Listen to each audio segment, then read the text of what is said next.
Bueno, mi nombre es Fernando Carpani y soy el responsable del curso de Introducción a las Bases de Datos o Informática Básica, según de qué carrera vengan.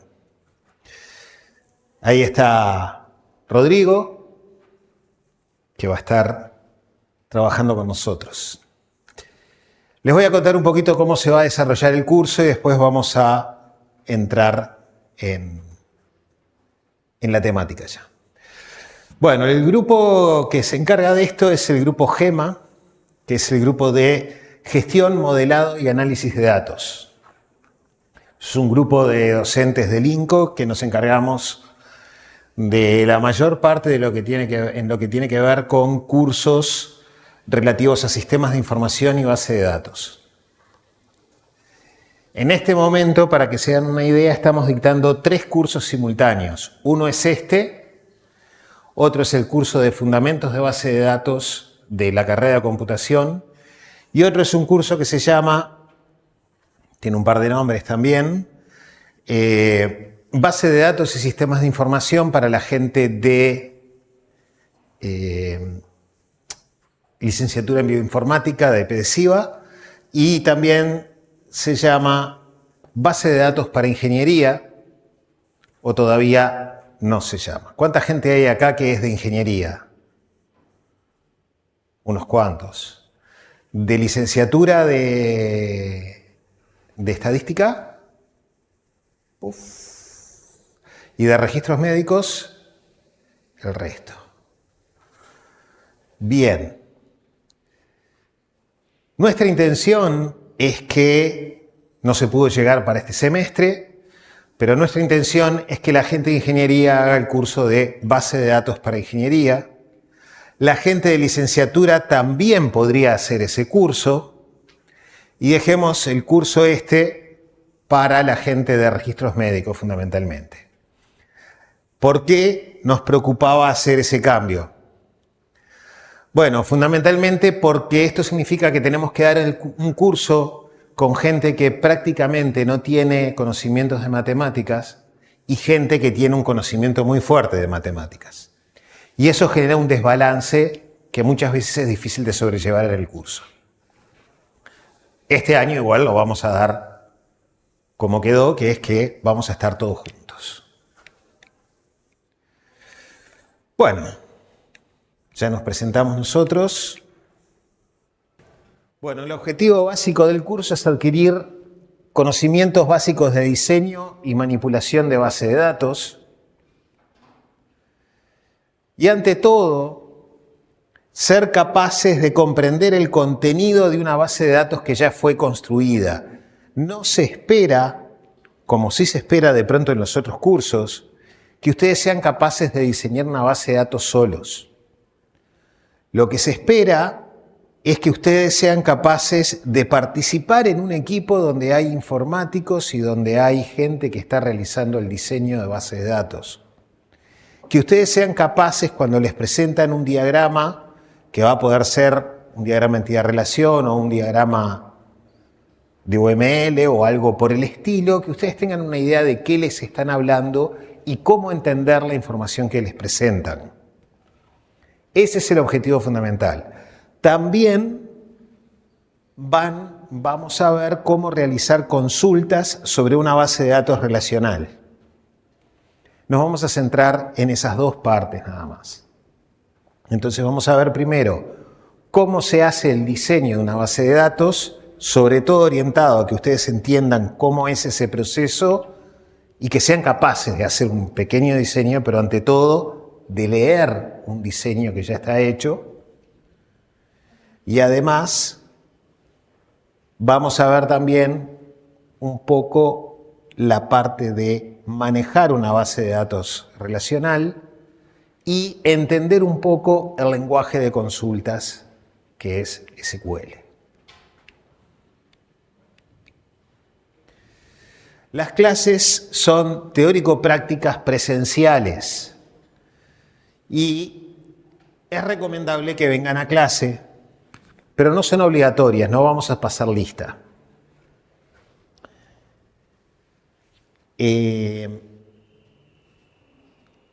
Nosotros estamos acostumbrados en la Facultad de Ingeniería que nuestros cursos son muy estructurados en el sentido de que tienen una clase de teórico, una clase de práctico y luego de pronto tienen un laboratorio. Acá en este curso vamos a hacer todo en el mismo grupo, en estos horarios, todo dentro del horario, más allá de que ustedes van a tener que leer cosas, trabajar en grupos y desarrollar cosas fuera de la clase, pero la idea es que el trabajo del laboratorio no vamos a tener horas en la sala o algo por el estilo, sino que lo hagamos acá en sus propias máquinas. Yo dejé una encuesta en el EVA, los que no la llenaron, llénenla, que es para ver cómo venimos con el tema de las máquinas o si tenemos de pronto que pedir alguna hora, pero en lo posible trataríamos de no pedirlas.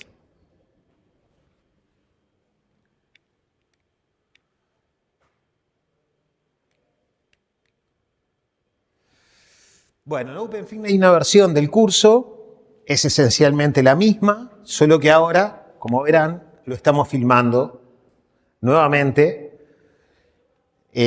sobre todo porque hay unos pequeños cambios de enfoque, sobre todo al principio del curso. Después, las clases que están filmadas, no hay problema, pero si ya las vamos a filmar todas, ya quedarán nuevamente pronto. La idea es que fuera del horario de clase van a tener que estudiar por su cuenta, leer material recomendado y después participar en el EVA. Si tienen dudas, pregunten en los foros. No hay preguntas tontas, sino tontos que no preguntan. Pregunten todas las dudas que tengan en el EVA o en la clase, pero no se queden con las dudas por tontas que parezcan. Después, cuando se haga el práctico, la idea es que ustedes trabajen activamente la solución del práctico y discutamos acá en la clase las soluciones. Y después van a estar haciendo un mínimo de 2 trabajos de laboratorio, digamos.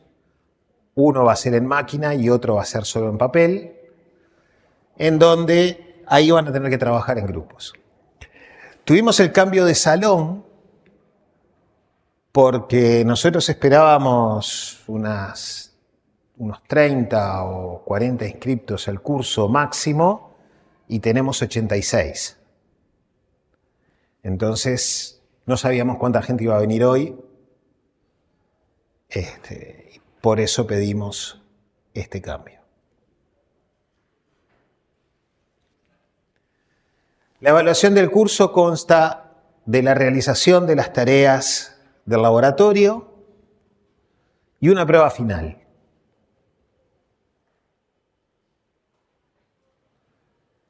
Tienen que entregar todas las tareas. Aquel que no entregue una tarea ya dejó el curso por la mitad.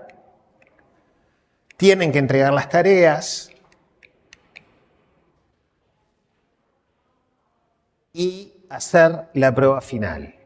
Según eso, los que aprueben son los que realizaron todas las tareas de laboratorio y obtuvieron el mínimo estipulado en cada una de ellas y además en la prueba final.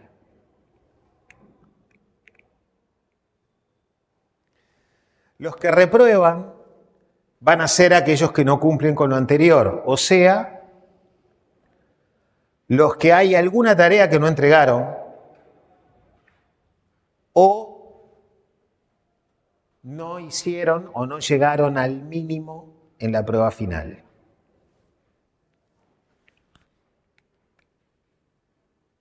Y un detalle bien importante,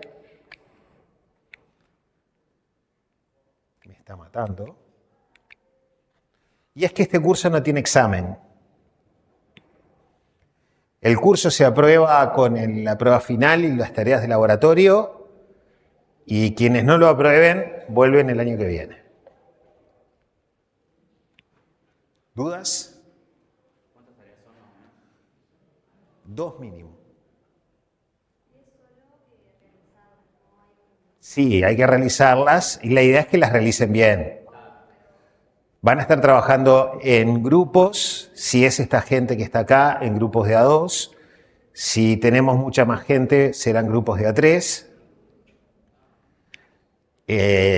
Tienen que entregarlas, van a tener que demostrarnos que trabajaron en la tarea y sacarse las dudas de la tarea. Hay suficiente tiempo en el curso como para hacer las tareas, venir a preguntar, pero sí hay que hacerlas y hay que estudiar en el resto del tiempo. Digamos, no esperamos que hagan mal las tareas. No, si tienen más o menos pensado la fecha de la prueba final o es algo que se va a ver más adelante. No, se va a ver más adelante. En general coincide con las fechas de exámenes o como mínimo con las fechas de segundos parciales de acá de la facultad. Teniendo algo que habías puesto tú en el Ego, que te habías comentado sobre las personas que insisten con hacer el curso online, les aconsejarías usar los videos de este curso junto con el de los fundamentos de base de datos. ¿Eso iba dirigido Sí. solo a ingeniería? ¿Cómo? ¿Eso iba dirigido solo a ingeniería o para cualquiera? Yo diría que para cualquiera. Pero lo que yo creo es que el curso va a estar difícil de hacerlo offline totalmente. Hubo gente que planteó que tenían otro curso a esta misma hora y que querían seguirlo solo por los videos. No, tienen que hacer los laboratorios, tienen que venir a consultar los laboratorios, van a tener que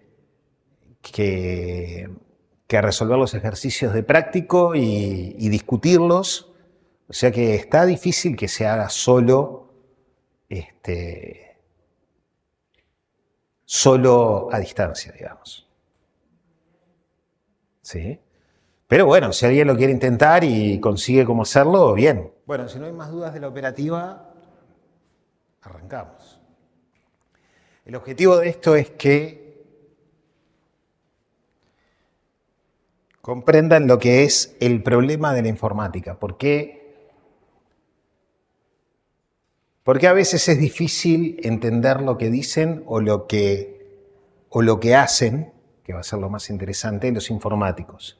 Y esto no tiene nada que ver con base de datos, o sea, tiene que ver con base de datos, pero tiene que ver más con una forma de analizar el mundo real.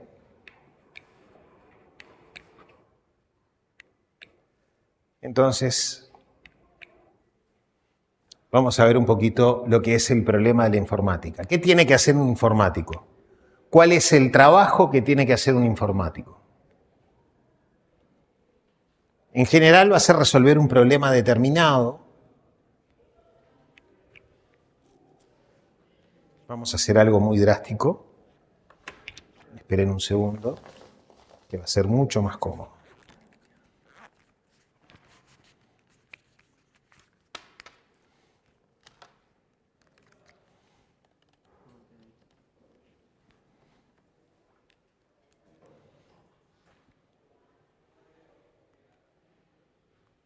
Ahora sí funciona.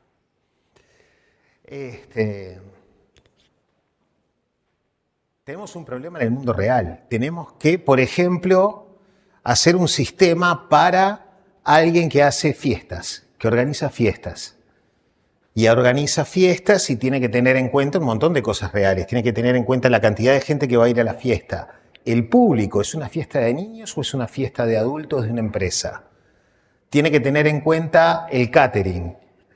¿Cómo se va a hacer eso? ¿Va a haber platos calientes o no? ¿La gente se va a sentar? El salón tiene que tener la posibilidad de que la gente se siente en una mesa a cenar, o va a ser simplemente un lunch servido y la gente se sirve de ahí. ¿Va a haber bebidas alcohólicas o no? La discoteca, ¿qué tipo de cosas va a estar manejando? ¿Qué tipo de música va a estar manejando? Es realmente grande la cantidad de cosas diferentes que hay que tener en cuenta. Podemos agarrar cualquier otro caso que a ustedes se les ocurra y siempre va a ser una enormidad de pequeños elementos pequeñas cosas que hay en el mundo real y que tienen que tener en cuenta para hacer el sistema. Y eso pretendemos meterlo en una computadora. Pretendemos meterlo en una computadora, posiblemente, según el sistema que se esté haciendo, de forma que varias personas puedan acceder a eso. Entonces, cuando lo metimos, obtuvimos algo que llamamos el sistema. ¿Qué es el sistema? El sistema tiene que ser una representación de lo que tenemos en el mundo real. Cuando digo tiene que ser una representación es en el mismo sentido que acá enfrente, que tienen el túnel de viento, traen una maqueta de un edificio, la ponen en el túnel y empiezan a medir cómo es que circulan los vientos alrededor de ese diseño. ¿Sí? En ese mismo sentido es que el sistema tiene que ser una representación de la realidad. Tienen que ser cosas que en algún sentido se parezcan a la realidad. Y cuando construimos el sistema, tenemos que tener en cuenta que tiene que parecerse a la realidad. La pregunta es cuán iguales son. ¿Cuánto se parecen la realidad y el sistema? ¿Y cómo hacemos para construir el sistema de una forma que nos garantice hasta cierto punto que representa lo mismo que la realidad? Entonces el trabajo que hay que hacer acá es comprender el mundo real, comprender nuestro problema y todos los elementos que intervienen en ese problema, de una forma que se pueda describir en términos que la máquina pueda comprender. Ahí le faltaron las comillas relativizando el término comprender. ¿Sí? Si hay algo que son las máquinas es que son estúpidas. Es muy difícil hacer, o bastante difícil hacer que hagan lo que nosotros queremos que hagan. Entonces veamos algún caso, no demasiado concreto, pero sí la idea de qué cosas son las que vemos en el mundo real. Resulta que en el mundo real tenemos autos.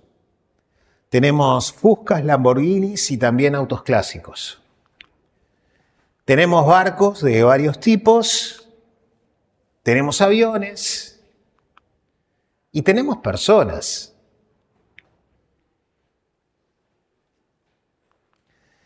Además tenemos relaciones entre los diferentes elementos que tenemos en nuestro problema. Tenemos que este muchacho es dueño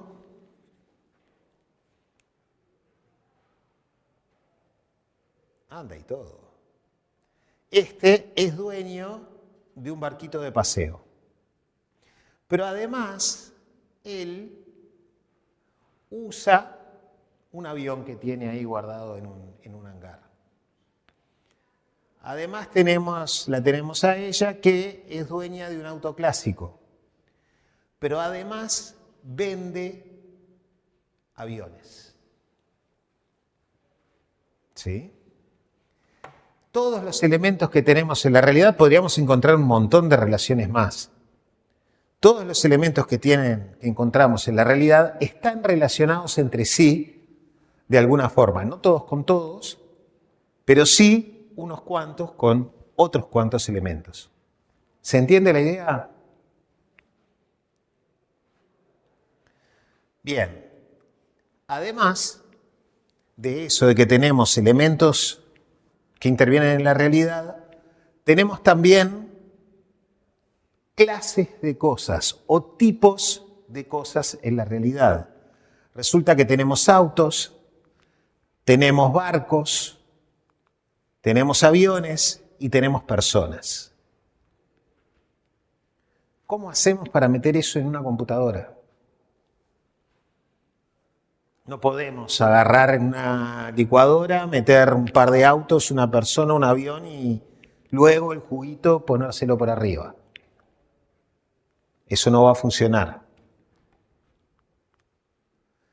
Entonces, el trabajo que nosotros tenemos que hacer es, ante todo, comprender la realidad, y esto es identificar las clases o colecciones de objetos que nos interesan. Las que nos interesan al problema que estamos tratando, que nos interesan por el problema que estamos tratando de resolver. Tenemos que comprender además la estructura de los objetos que tenemos en cada clase. Los autos. Bueno, los autos, si son autos propiamente dichos, en general tienen 4 ruedas, una dirección, un motor, una carrocería determinada. Tenemos que comprender la estructura, pero hasta el punto en que nos interesa nuestro problema.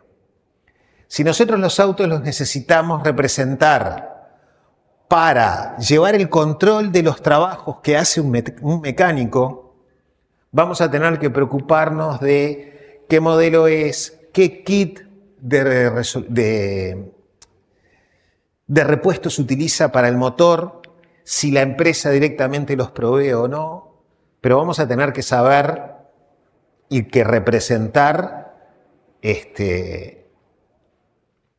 qué juntas, qué modelos de juntas son las que usa, qué modelos de bujías son los que hay que poner para reparar el motor, etc.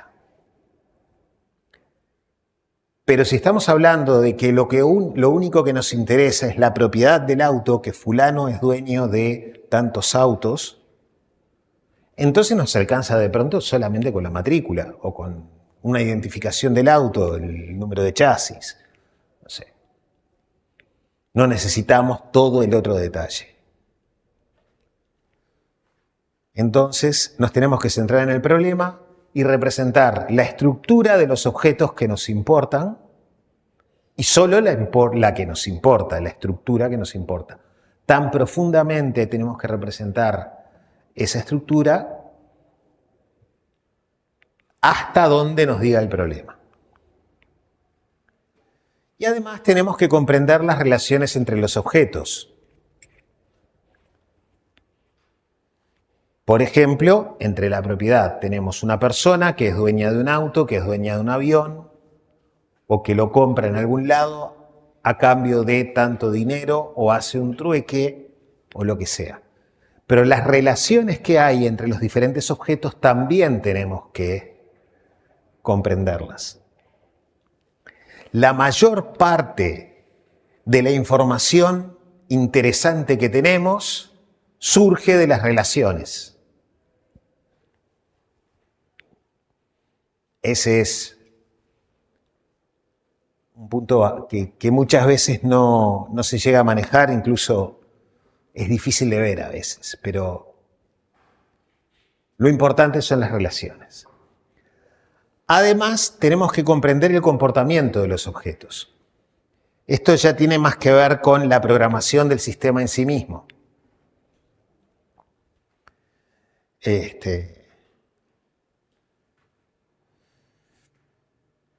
Por ejemplo, una forma de comportamiento, si queremos hablar del comportamiento de un auto, seguramente nos interese registrar datos del consumo que tiene ese auto y que cuando funciona durante determinada cantidad de horas a determinadas velocidades va a consumir más que en otro momento.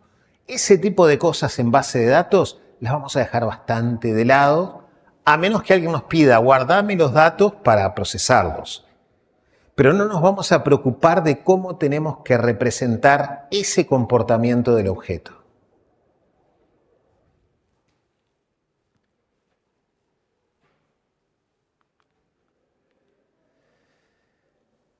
Y ante todo lo que tenemos que hacer es comprender todo eso y luego representarlo en términos adecuados para lo que queremos hacer.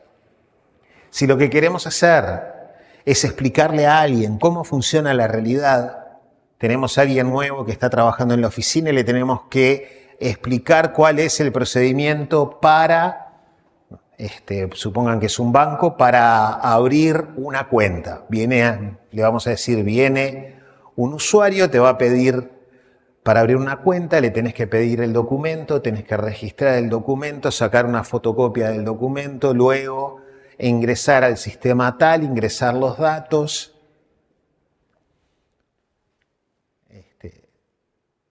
Pero si tenemos que decirle eso a una computadora, que para implementar el sistema que lleva eso lo vamos a hacer en otros términos.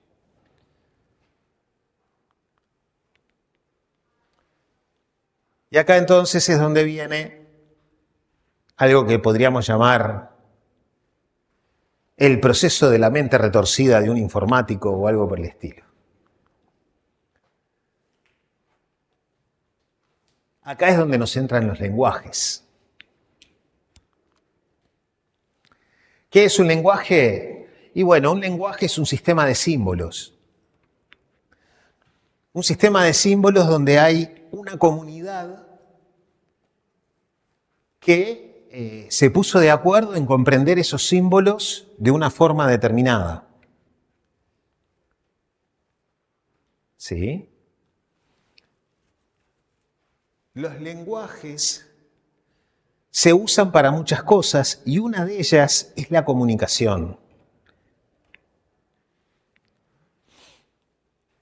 Cuando hablamos de lenguaje, uno, si es el primer acercamiento que tiene, lo primero que piensa es, estamos hablando de español, inglés, italiano. Bueno, español, inglés, italiano, todos esos lenguajes tienen un determinado juego de símbolos individuales que se llama el alfabeto, que es esencialmente el alfabeto latino, llamémosle. Y son las letras. Esas letras las agrupamos en otro tipo de símbolos, que son las palabras, y esas palabras las combinamos con determinadas reglas para construir frases enteras que transmiten un significado. Cuando alguien habla, la persona que escucha entiende lo que está diciendo. Es la idea de la comunicación y del lenguaje.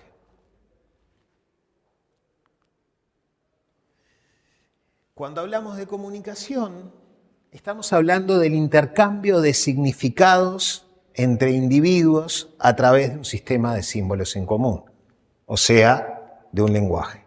Estas cosas son ultra generales porque son las definiciones tomadas de Británica, Enciclopedia Británica. Podríamos haber tomado cualquier otra, pero esencialmente es manejar esa misma idea. Lo que más me interesa acá es este punto de los significados. Cuando nos dicen que la comunicación es el intercambio de los significados, lo que nos están diciendo es que cuando nosotros interpretamos un lenguaje, nos formamos una idea determinada en nuestra cabeza. Ese es el significado. Cuando alguien escribe en un lenguaje, normalmente quiere que el otro que lo lee entienda lo que él quiso escribir. Está transmitiéndole lo que él tenía en la cabeza para que cuando el receptor lo lea, en su cabeza aparezca la idea que él quiso transmitir. Puede haber 1000 problemas de comunicación entre medio, pero la esencia de la comunicación es tratar de hacer eso. ¿Se entiende la idea? Entonces, veamos algunos problemitas. Normalmente cuando se habla de comunicación estamos pensando en un emisor y un receptor. El que emite un mensaje tratando de transmitir un significado determinado y el que lo recibe y lo interpreta como quiere. Si tenemos suerte, el que lo interpreta va a entender el mismo significado que el que lo transmitió. Entonces, este tipo piensa, necesito una vela.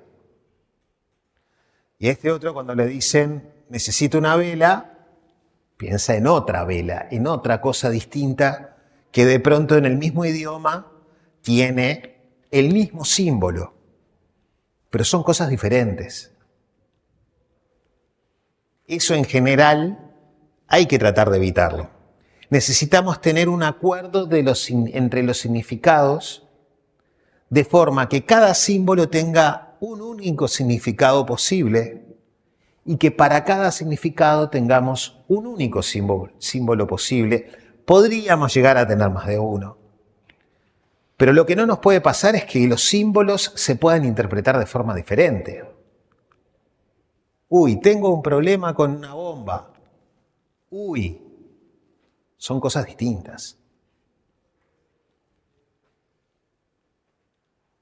¿Se entiende el problema de la ambigüedad? El problema de la comunicación. Y nosotros tenemos que garantizar que cuando nos comunicamos con una máquina, pero además, fíjense que la máquina termina siendo el medio de comunicación. Porque hay alguien que ingresa los datos y que ingresa los datos en la computadora asumiendo determinado significado y después hay alguien más que los lee y resulta que cuando los va a leer le asigna otro significado. ¿Sí? Hay un caso que es un caso real que alguien nos comentó en un proyecto en donde en un hospital estaban analizando los egresos. Y en determinado momento empezaron a aparecer una enormidad de egresos del hospital. Y bueno, empezaron a analizar los problemas, estuvieron un tiempo trabajando, preguntándole a los funcionarios, ¿vos qué ingresaste acá? Ah, yo ingresé tal cosa, yo ingresé tal otra. Y resulta que había funcionarios que ponían los egresos del hospital solamente la gente que se daba de alta y otros que ponían todos los egresos del hospital, ya fueran porque se dieron de alta o que eran por la morgue. Eso lleva a que los números fueran totalmente distintos. Y eso es porque no estaba claro qué significaba egreso del hospital. Entonces, siempre al representar la realidad tenemos que evitar estos casos. No los vamos a poder evitar del todo, eso está claro. Pero tenemos que tratar de controlarlos lo más posible para que se pueda tener una comunicación real, que lo que se escribe de un lado sea lo que se recibe del otro. ¿Cómo logramos eso? Bueno, eso se logra de esta forma. Tenemos nuestro mundo real con todas las personas, autos, aviones y todo lo que sea. Entonces, hacemos una representación matemática de ese mundo real. Al hacer esa representación matemática, dejamos por la mitad, dejamos sin tener en cuenta las cosas que no nos interesan. Entonces, supongan que acá nos interesa reflejar las cuestiones de propiedad, etcétera. En nuestro mundo semántico, en nuestro mundo matemático, representamos con un símbolo determinado cada uno de los elementos de la realidad. Entonces ahí tenemos a María, las letras, la palabra María es el símbolo matemático que nosotros nos damos para representar a esa persona. Tenemos a Juan, tenemos un biplano, lo representamos con el símbolo biplano, podríamos ser mucho más específicos, pero en la representación que tenemos nos alcanza. Tenemos otros elementos, ¿no? Pero además tenemos las relaciones. Tenemos que María es dueña de un auto clásico y Juan es dueño, tenemos que María es dueña de un auto clásico y que Juan es dueño del barco de paseo. ¿Cómo representamos eso? Con una pareja de elementos, y vamos a tener todo un conjunto de parejas de elementos que nos representan cada una de las relaciones. En cada relación vamos a tener ese conjunto de parejas.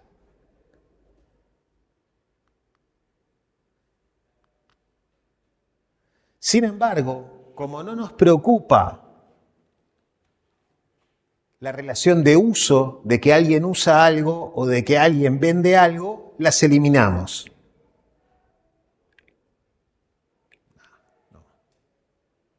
Como no nos preocupa el uso, lo eliminamos de ahí y acá ni siquiera lo vamos a poner. Yo lo puse y lo taché para ver que se eliminaba, pero ni siquiera va a aparecer ahí. ¿Se entiende esta primera idea? Analizamos nuestra realidad, la representamos en términos matemáticos. Ese proceso, en donde nos quedamos solamente con los detalles que nos interesan, es lo que se conoce como proceso de abstracción. Es un proceso mental que hace el que está analizando la realidad para poder representarla en una máquina.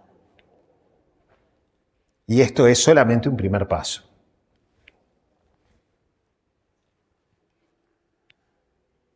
Siempre que hablamos de abstracción, estamos hablando de tener una representación determinada de la realidad en algún lado y quedarnos solamente con los detalles que nos interesan y olvidarnos del resto.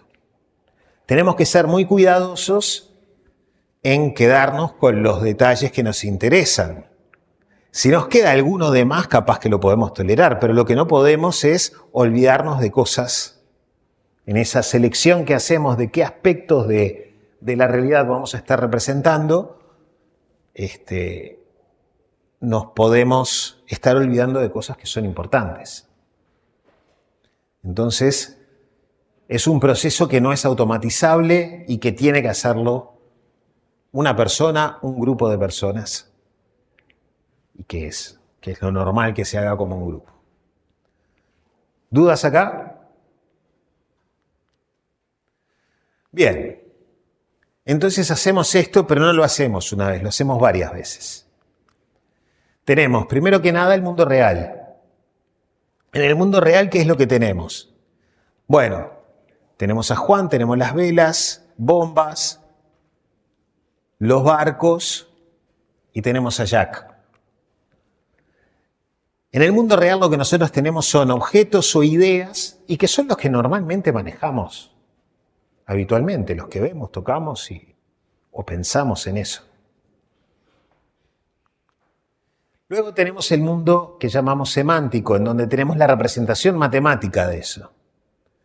Entonces ahí tenemos Juan, vela, explosivo, bomba, perla negra, Jack, dueño. Jack es el dueño de perla negra, Juan tiene algo más.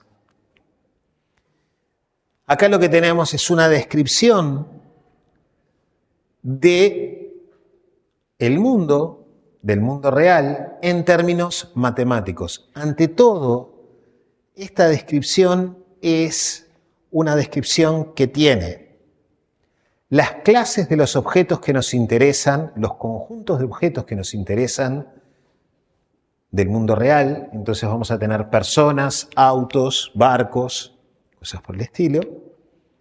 Y además, las relaciones que hay entre esos objetos. Si lo que nos interesa es la propiedad, la relación de propiedad de que alguien es dueño de algo, bueno, vamos a tener también todas las parejas de quién es dueño de qué cosa. ¿Dudas hasta acá? Bien. Luego tenemos el mundo sintáctico. Mientras que en el mundo semántico tenemos representaciones matemáticas, esas representaciones matemáticas no las podemos meter en una computadora. Porque ¿qué son las representaciones matemáticas? ¿Qué es un número?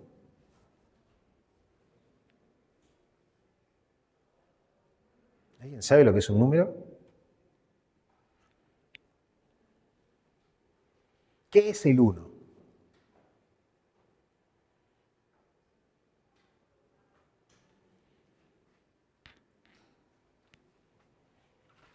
Bueno, un número no es otra cosa que una idea que nos representa algo determinado. Con los números representamos típicamente dos cosas. ¿Qué dos cosas representamos típicamente con los números? Con los números naturales. Cantidades de cosas individuales, ¿y qué más? Orden, el primero, el segundo, el tercero. ¿Sí? Son las dos cosas para las que usamos esencialmente en la vida diaria los números. Cantidades y orden. Bien, entonces, si yo tengo el número 6, ¿estamos de acuerdo todos que es el número 6?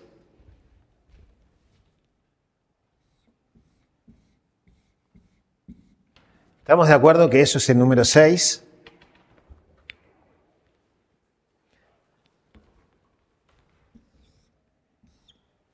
¿Estamos de acuerdo que eso es el número 6? ¿Por qué no es la palabra vi? Todo depende de cómo es que nosotros interpretemos los símbolos que nos están dando.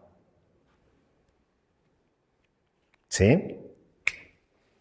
Acá tenemos los dígitos, un 6 representado con dígitos arábigos. Acá tenemos un 6 representado en unario, donde tenemos un solo símbolo. Y acá tenemos un 6 representado en romanos. O la palabra vi, depende de quién es el que esté leyendo. ¿Sí? Sin embargo, el elemento matemático que estamos representando es esencialmente el mismo. El número 6 es lo que queríamos representar. Entonces, cuando estamos hablando de nuestro mundo semántico, qué difícil que es esto. Cuando estamos hablando de nuestro mundo semántico, estamos tomando una representación matemática del mundo, pero que en realidad siguen siendo todavía ideas. Siguen siendo todavía cosas que tenemos que serlas más concretas para poder comunicarnos con una máquina. Y además hay cosas de ese mundo semántico que no describimos. ¿Sí? Ahí describimos ante todo cuáles son los elementos que nos interesan y cómo se relacionan entre ellos. Acá estamos empezando a hablar del mundo sintáctico. ¿Qué es la sintaxis? La forma en que nosotros escribimos un lenguaje que nos representa ¿qué cosa? Los elementos del mundo semántico.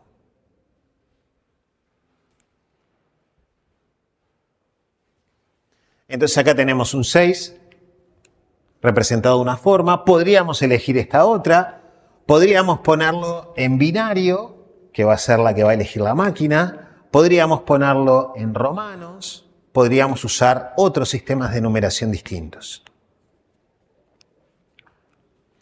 Pero el punto clave es que tenemos algo en donde nosotros expresamos nuestras ideas en términos de la escritura de un lenguaje. Mientras que en el mundo semántico es solamente una representación más formal, más concreta de lo que pasa en el mundo real, en el mundo sintáctico tenemos una representación aún más concreta de lo que pasa en el mundo semántico. La hacemos tan concreta la representación del mundo sintáctico que la podemos escribir y la escribimos con un lenguaje tan preciso que una máquina lo puede comprender. Lo puede, cambiamos el término por el término correcto, lo puede procesar. Puede tomar los elementos de ese lenguaje,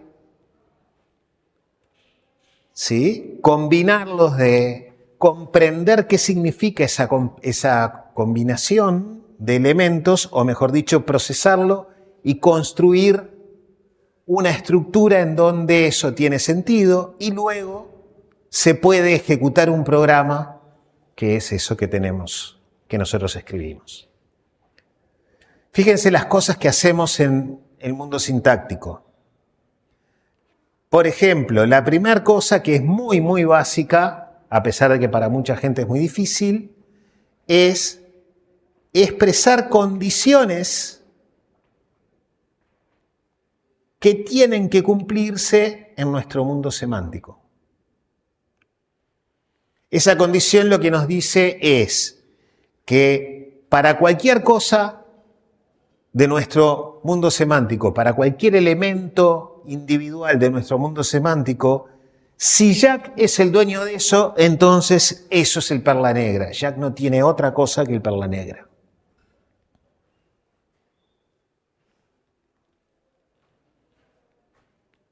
Podemos tener otras cosas mucho más interesantes. Podemos decir que no es posible o no existe en la relación dueño una pareja entre dos personas. Esa es una cosa que la podemos escribir en lógica de primer orden, que es esto que está acá escrito, y que lo que diría es: ninguna persona puede ser dueño de otra. Ahí estamos describiendo de todas las representaciones matemáticas que nosotros podríamos tener, de todos los mundos semánticos posibles que nosotros podríamos tener, ¿cuáles son los únicos que nos interesan? Aquellos que cumplan con las condiciones que nosotros damos. Si no cumplen con las condiciones que nosotros damos, entonces eso está fuera del mundo, está fuera de las posibilidades de comprenderlo.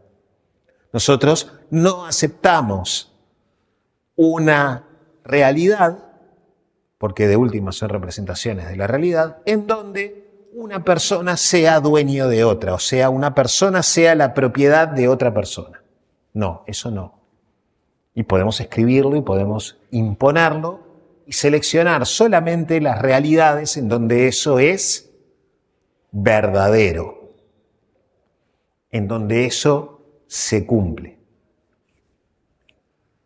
Ese sería un primer ejemplo de lenguaje, de manejo sintáctico que nosotros podemos hacer.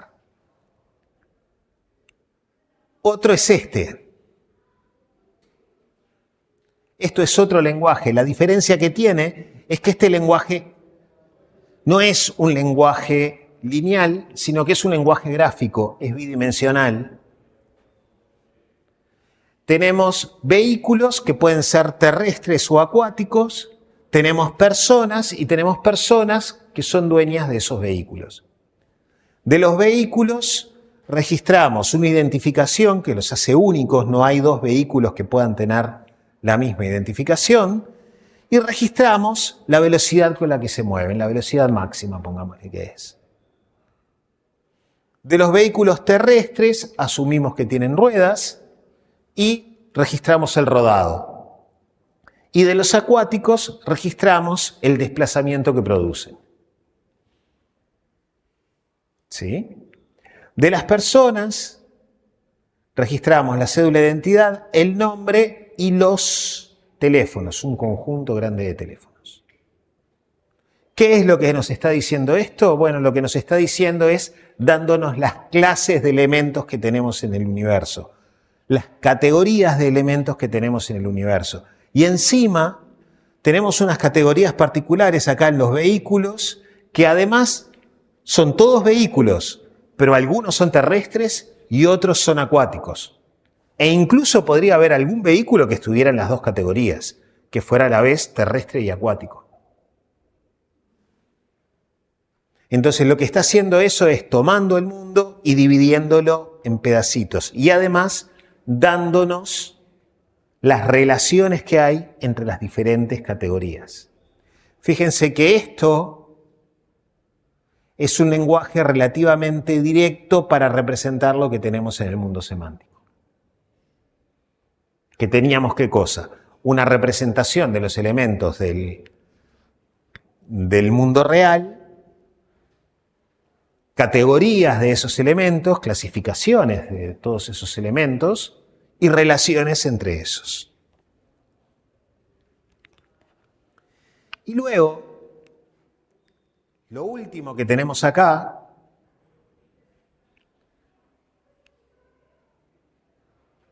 esto es una consulta en SQL. ¿Qué hace esa consulta en SQL? Bueno, lo que me está pidiendo es, dame todos los datos que se puedan encontrar de personas y la relación de propiedad, cosas que tienen las personas, tal que el nombre de la persona o la identificación de la persona es Jack y la identificación del objeto que viene de propiedad es la misma que la de la persona. Esto es, ¿qué tenemos en propiedad? Parejas, objeto, persona. Me está pidiendo entonces, dame todos los datos que vos tengas de propiedades y de las personas, tal que el nombre es Jack, y dame, de lo que está en propiedades, las cosas que son de esa persona, que son de Jack. Bueno, estas tres cosas las vamos a estar estudiando, algunas por arriba y otras más profundamente.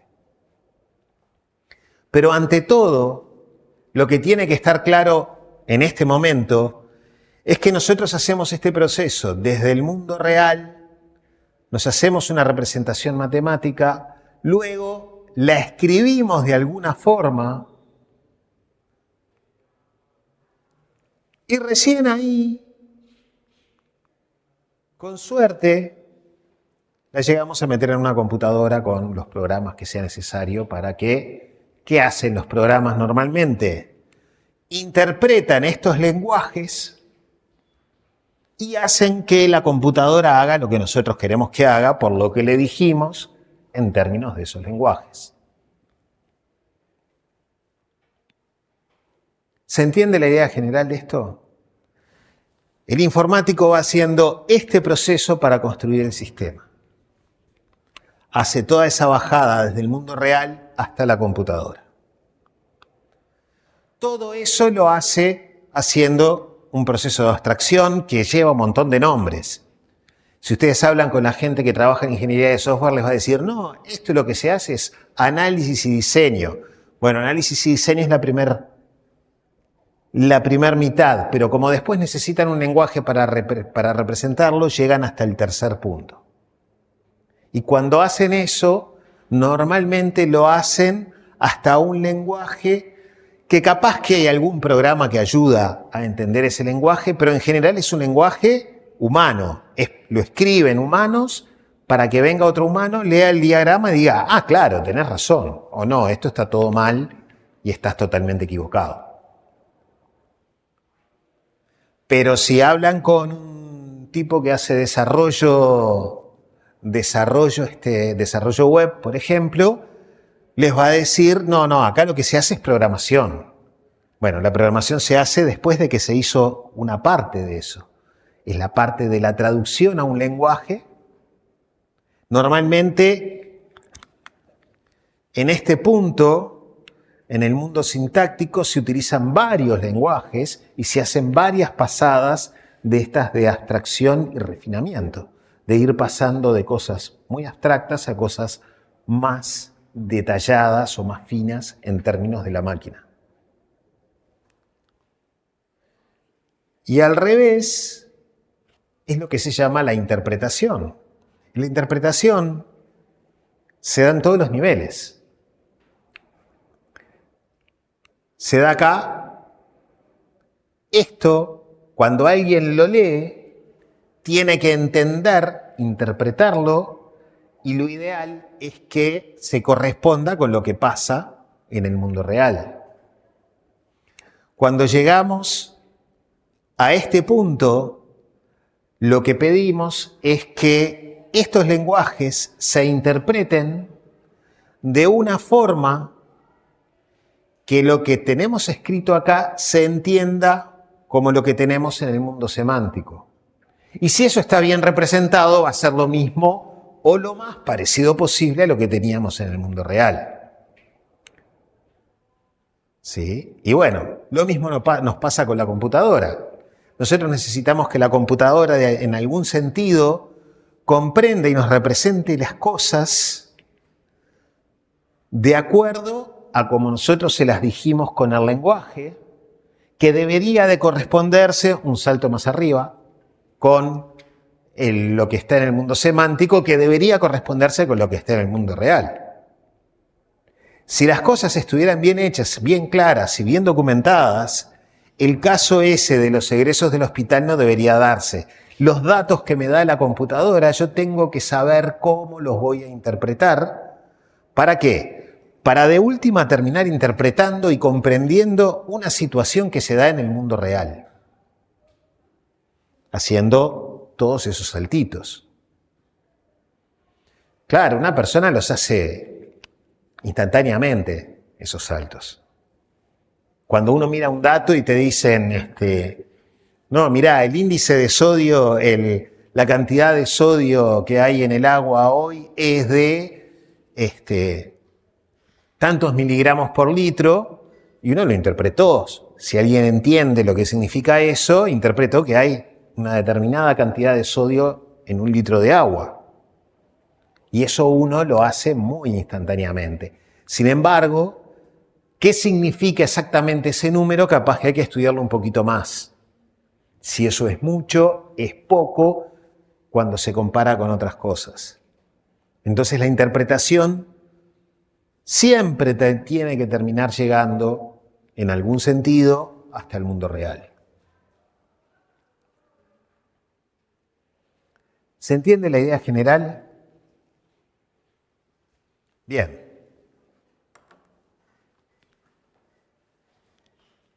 Bueno, ¿qué tiene que ver esto con el curso? Esa es la pregunta que nos queda. Ante todo, seguimos con este problema y lo que nos importa o lo que nos va a importar al informático y al cliente del informático y a todos es que el sistema y el mundo real sean lo más parecidos posibles. ¿Qué significa parecido? Son varios cursos distintos. Para unos va a significar una cosa, para otros va a significar otra. Pero sí tiene que haber una correspondencia entre las dos cosas. Si no se corresponde nada, tenemos un problema, el sistema está mal hecho.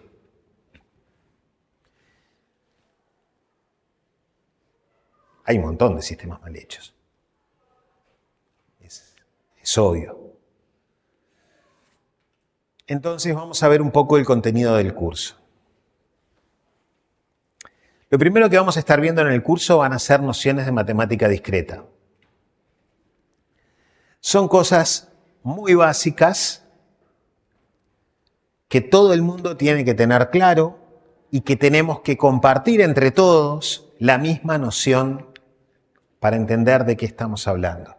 Entonces lo que vamos a estar repasando acá son un montón de cosas que ya las tienen que haber visto en algún momento de su vida, seguramente algunas veces en el liceo, los que vienen de cursos que tienen formación en matemática las deben de haber visto más recientemente, pero vamos a estar hablando de conjuntos, relaciones, funciones y además de la importancia de leer y escribir correctamente las expresiones matemáticas. Esto puede parecer trivial, pero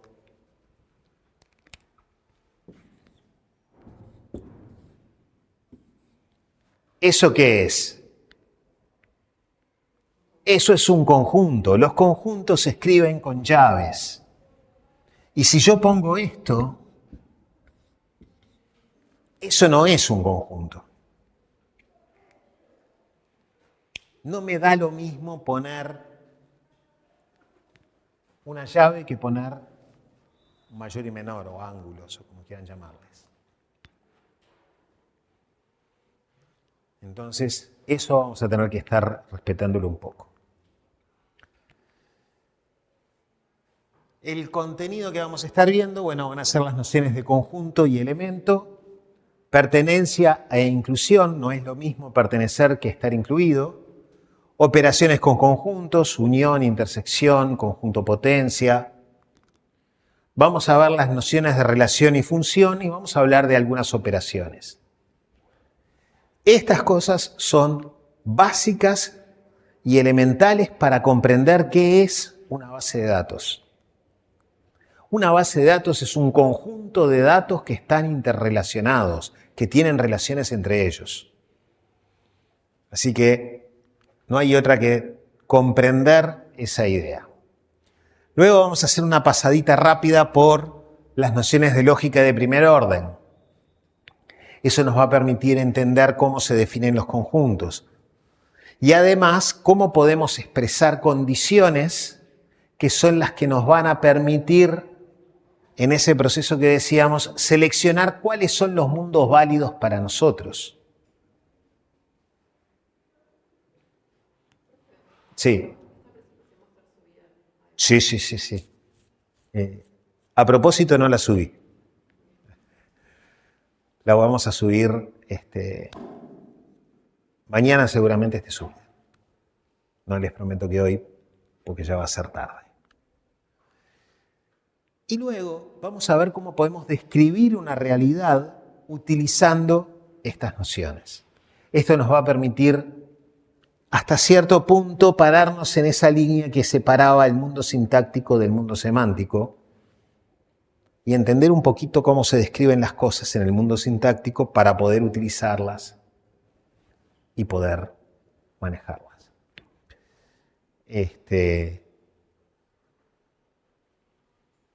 Y ahí es describir la realidad. Vamos a ser capaces de describir que Jack es el dueño del Perla Negra y que además Juan no es el dueño del Perla Negra. Que Jack y Juan son personas distintas. Además. Pueden parecer cosas muy triviales, pero que después no lo son. No lo son tanto, por lo menos. Luego vamos a entrar con las bases de datos. Y acá lo que vamos a ver es, el objetivo de esto es favorecer la comprensión de las nociones de base de datos, esquema, instancia y modelo de datos. Son nombres que después vamos a estudiarlos, vamos a entender qué es lo que significa cada uno. Acá vamos a estar viendo la base de datos como un conjunto interrelacionado de datos, esquema e instancia y la noción de restricción de integridad. La instancia va a ser algo que está muy cercano al mundo semántico. La restricción de integridad es lo que me va a permitir decir, estas cosas no son válidas, solo me sirven determinadas cosas. No me pueden venir personas con distinto nombre y la misma cédula de identidad. No, eso no. Yo no lo voy a dejar en mi sistema. Ese tipo de condiciones son restricciones de integridad. Luego vamos a ver qué es un modelo de datos, que en realidad es un lenguaje de especificación. Y ahí, ¿qué especifica ese lenguaje de especificación? Es una discusión que no se cierra mucho, porque hasta cierto punto uno dice, esto está especificando, está describiendo la realidad, pero también, de una forma u otra, nos describe qué es lo que va a estar en la base de datos. Y eso es lo que nos termina de última garantizando que lo que ponemos en nuestros programas tiene que ver con lo que tenemos en la realidad. Vamos a ver después concretamente el modelo entidad-relación para que entiendan las ideas básicas de eso. Vamos a ver entidades, conjuntos de entidades, acá aparecieron los conjuntos ya de nuevo, atributos, relaciones, aparecieron las relaciones, restricciones de integridad en ese modelo, todos los constructores básicos de ese modelo. Y vamos a usar el modelo para describir una realidad. ¿Qué nos interesa de eso? Nos interesa que entiendan cómo se lee. Nos interesa que describan algo. Pero no van a convertirse en expertos por eso. Pero sí estaría bueno, esperamos, que puedan comprender cómo se lee eso. ¿Qué significa algo que está escrito en esos términos? En la vida real, mucha gente dice, no, el modelo de entidad-relación no se usa nunca. No. Son las ideas básicas. Después vienen y nos muestran algo que se llama UML y las ideas son muy cercanas. No es lo mismo, pero están muy cercanas y se va a poder entender igual. Luego vamos a trabajar con otro modelo de datos que va a ser el modelo relacional. Y esto es lo que se implementa. Las computadoras, cuando nos hablan de que tenemos una base de datos, 90% de las veces esa base de datos está en el modelo relacional. Y acá es donde vamos a tener nuevamente las nociones de relación, tabla, atributo, diferencias que hay con el modelo entidad-relación. Y ahí es donde llegamos a SQL. ¿Dónde vamos a estar haciendo obligatorios? ¿Dónde vamos a estar haciendo laboratorios? Bueno, primero vamos a hacer uno que tiene que ver con la representación y la lectura en el modelo entidad-relación, que esos son documentos que van a tener que generar, en donde van a tener que demostrar que comprendieron cómo representar una realidad. Vamos a poner una realidad problema, la van a tener que representar y vamos a discutir sobre cómo representarla. Esa discusión en general la vamos a hacer mano a mano en la clase. Vamos a ir recorriendo qué es lo que generaron ustedes e ir viendo qué es lo que las dudas que van teniendo.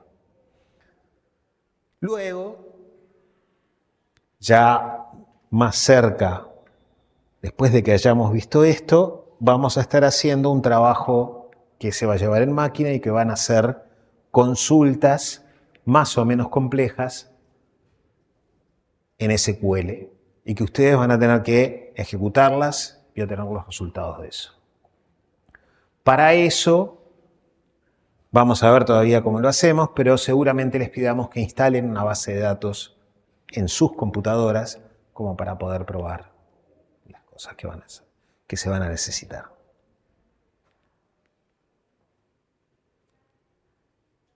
Y se nos terminó el curso. Así que esencialmente vamos a estar viendo dos temas grandes. El primero, que van a ser las primeras 2 semanas, esta y la semana que viene seguramente, que es la parte de los conceptos matemáticos, para que nos podamos poner a un nivel común como para comprender las cosas. Y luego ya vamos a empezar a hablar en general de base de datos, modelo de datos, modelo de entidad-relación, que es un modelo de datos para representar la realidad. Y luego vamos a hablar de modelo relacional, que es un modelo en donde se implementa en máquina.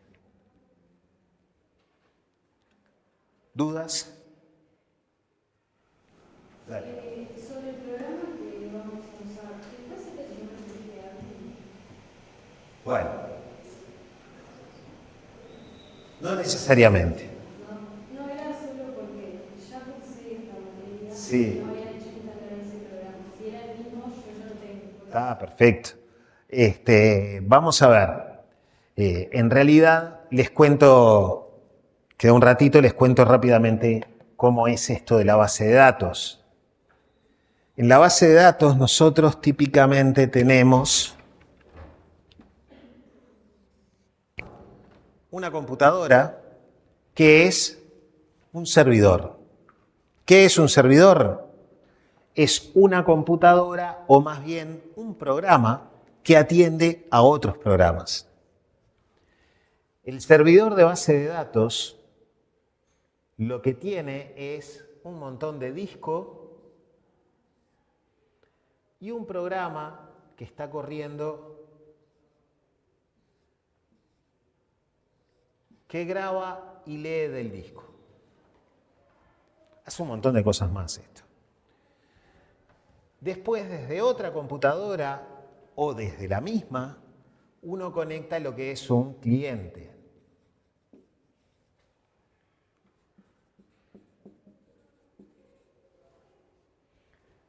Este cliente es un programita, típicamente vamos a ver unas pantallas o ni siquiera vamos a ver una línea de comandos en donde escribimos cosas y obtenemos respuestas.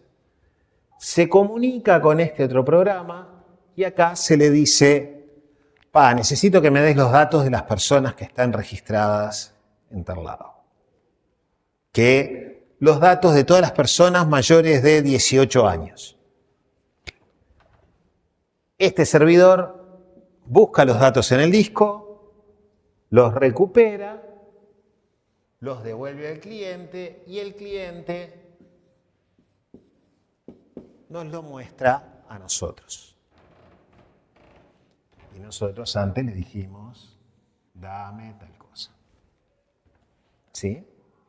PGAdmin es un cliente determinado que se conecta con un único servidor de base de datos, una marca de servidor de base de datos que se llama PostgreSQL.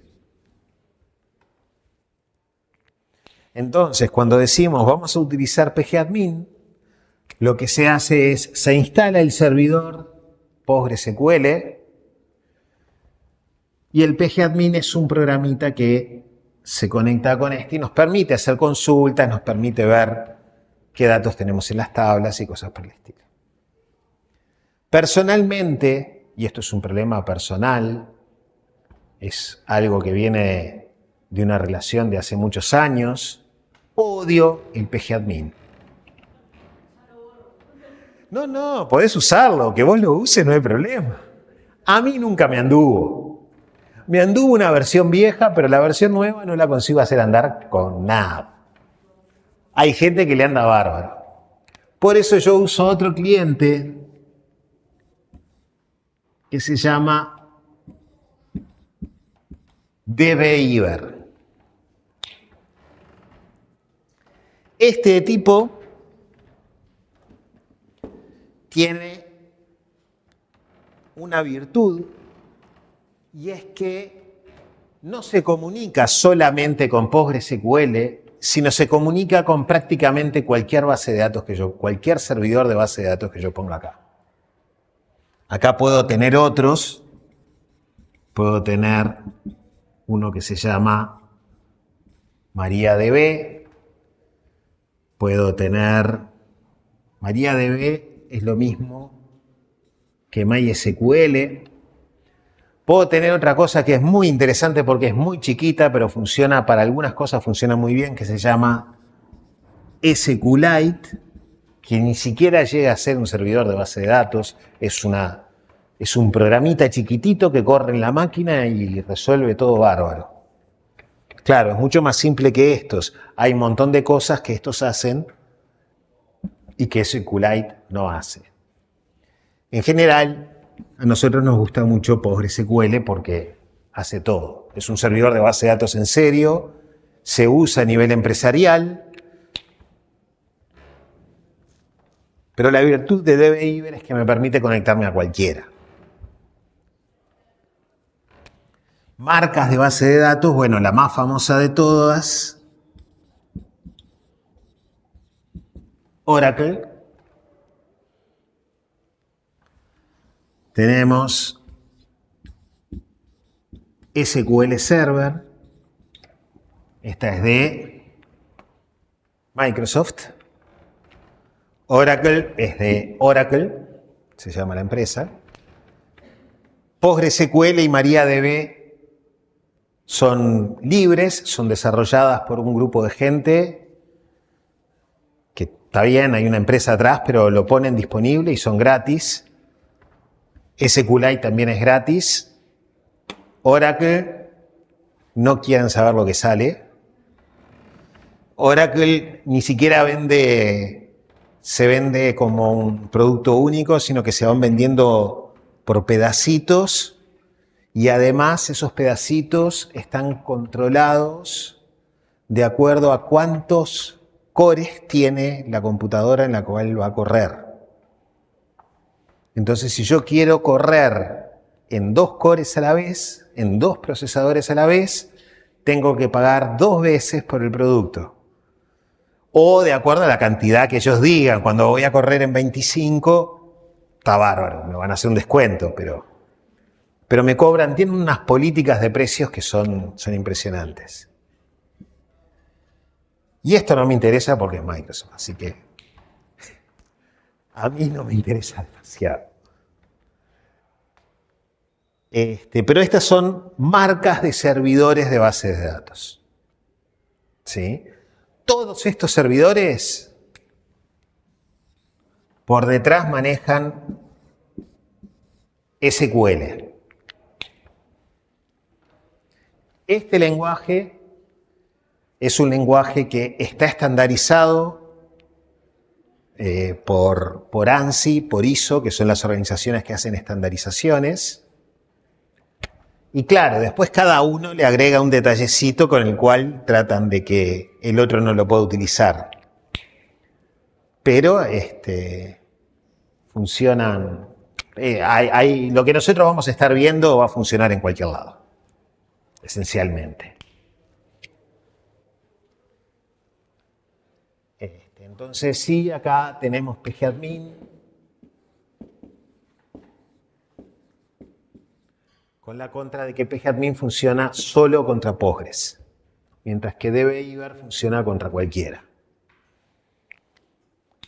Tenemos otra cosa,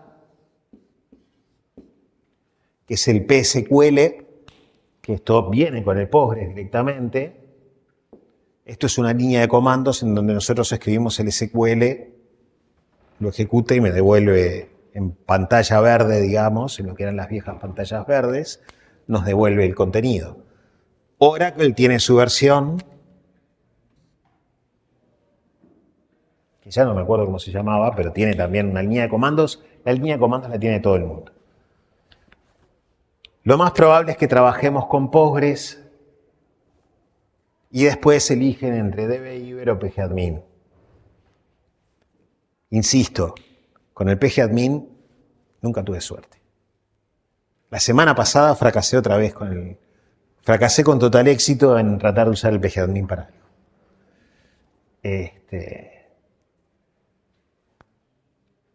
Pero bueno, si lo tienen y le funciona, está bárbaro. ¿Más dudas? ¿Preguntas? ¿Opiniones? ¿Quejas? Sí, sí. Sí, esto lo voy a subir todo, voy a subir en realidad una versión que tiene parte del discurso que hago y vamos a estar publicando todo el material a medida que vaya siendo necesario. Preferentemente vamos a tratar de publicarlo antes de las clases. La primera es una excepción, pero ya mañana va a estar publicado lo de la próxima. Sí, claro. Sí. Sí. Todavía tenemos que ajustar algunas cosas, pero va a haber un cronograma. Bueno, el material de lectura es fundamentalmente... Se me perdió el puntero, no importa. El material de lectura es fundamentalmente lo que nosotros vamos a estar publicando. Si quieren ver alguna referencia, pueden ver este libro. Si consiguen ese libro, el Masri, este que tenemos acá,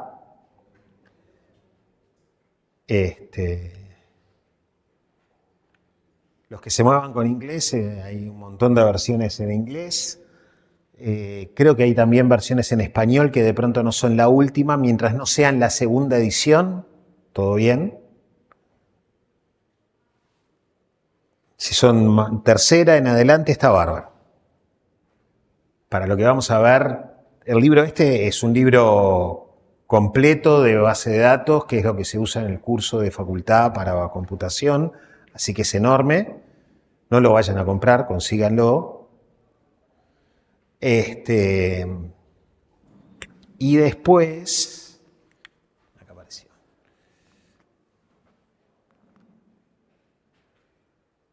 Este otro libro, que este libro dudo que esté en español. La primera parte del libro es donde está todo lo que estamos viendo, lo que vamos a ver de conjuntos, relaciones y funciones y la parte de cómo modelar, básicamente, antes de entrar en base de datos. La estamos tomando de este libro y una de las ventajas que tiene es que este libro sí lo pueden bajar de Timbó. ¿Conocen Timbó, no? Bien. Entonces este libro está en Springer y de ahí se puede bajar. Este libro en particular es muy ameno, se lee muy rápido, está en inglés. Dudo que existe en español. Pero la primera parte se lee rápidamente. ¿Más dudas? Bueno, si no hay más dudas, nos vemos el jueves.